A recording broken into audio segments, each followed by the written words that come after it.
లోకం నడిచే మార్గంలో దేవుని బిడ్డలు నడవద్దు.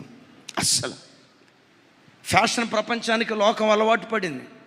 అప్పు చేసైనా మా జానబాబా అని చెప్తాడు, పొలమమ్మైనా పలావు తినాలట. విజయవాడ సామెత, పొలమమ్మైనా పలావు తినాలట, అప్పు చేసైనా తిను, పుస్తెలమ్మైనా పులస చేప తినాలట. వినండి వినండి, స్థాయికి మించి అయిపోయి విపరీతమైన ఫ్యాషన్లు. ఒక తల్లి ఏడుస్తుంది, అయ్యా నా కూతురు సాఫ్ట్వేర్ ఇంజనీర్ అని సంతోషించాలో ఏడవాలో నాకు అర్థం కాలేదయ్యా. ఆ రోజుల్లో 2009 ఆ ప్రాంతంలో నెల జీతం 25,000 అయ్యా. దాని జీతం దానికి సరిపోదయ్యా. నెల చివరిలో నా దగ్గర 5,000 తీసుకుంటుందయ్యా.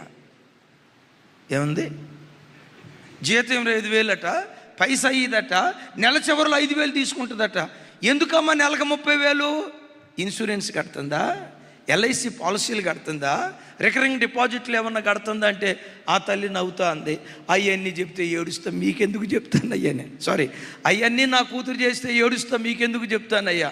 మరి ఏం చేస్తున్నామ్మా 30,000 రూపాయలు ఫేషియల్కి, బ్యూటీ పార్లర్కి తగలబెడుతుందయ్యా. లోక ప్రవాహంలో కొట్టుకొని పోవద్దు. నువ్వు కట్టుకునే బట్ట లోక ప్రవాహంలో కొట్టుకొని పోయేటట్లు ఉండకూడదు. నీ వస్త్రధారణ, వేషధారణ లోకపు ప్రవాహంలో కొట్టుకొని పోయేటట్లు ఉండకూడదు. ఆ మధ్య ఒక తమ్ముడు వచ్చి అన్నాడు, అన్న నా మ్యారేజ్ ఫిక్స్ అయిందన్న.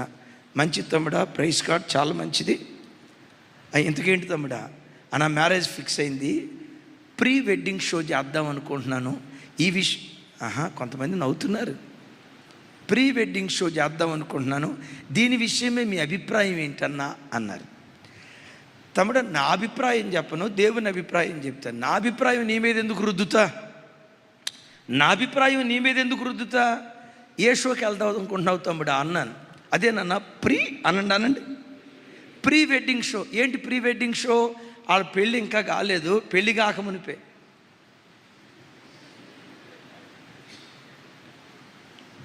నీళ్ళల్లో జలకాలాట, హగ్ చేసుకోవటం, ఈ కార్యక్రమాలు చేయటం. నా దేవుని వాక్యం ఏమంటుందో తెలుసా? వివాహము అన్ని విషయాలలో ఘనమైనది, పాన్పు నిష్కలంకమైనది. భార్యాభర్తలు ఎక్కే పాన్పు నిష్కలంకంగా ఉండాలి. సహజీవనాన్ని దేవుడు అంగీకరించడు. వివాహం కాకుండానే తప్పుడు త్రోవలకు వెళ్ళటానికి దేవుడు అంగీకరించడు. High court అంగీకరించవచ్చు, supreme court అంగీకరించవచ్చు.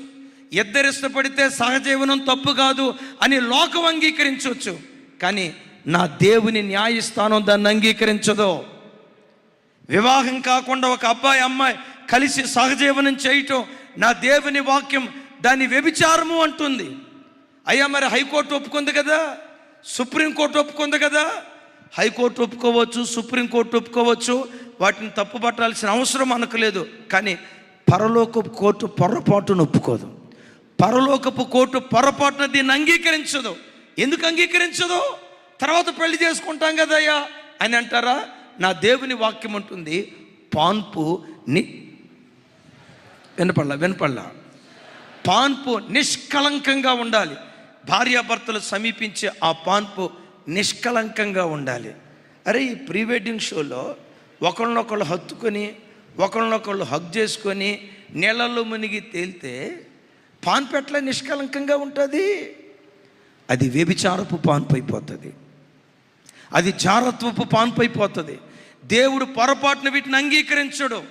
ఒకవేళ మీలో ఎవరైనా అంటారా, అన్నా ఇట్లాంటి పాత చింతకాయ పచ్చడి మీరు చెప్పక ఏదో అనండి, ఇట్లాంటి పాత చింతకాయ పచ్చడి లాంటి మాటలు చెప్పొద్దన్నా, కొంచెం లోకానికి తగినట్లుగా మనం కూడా కాస్త ట్రెండ్ మార్చుకోవాలి అని అంటారా?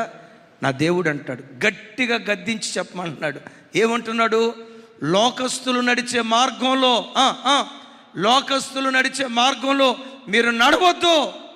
మన మార్గం ఎప్పటికీ ప్రత్యేకంగా ఉండునుగాక.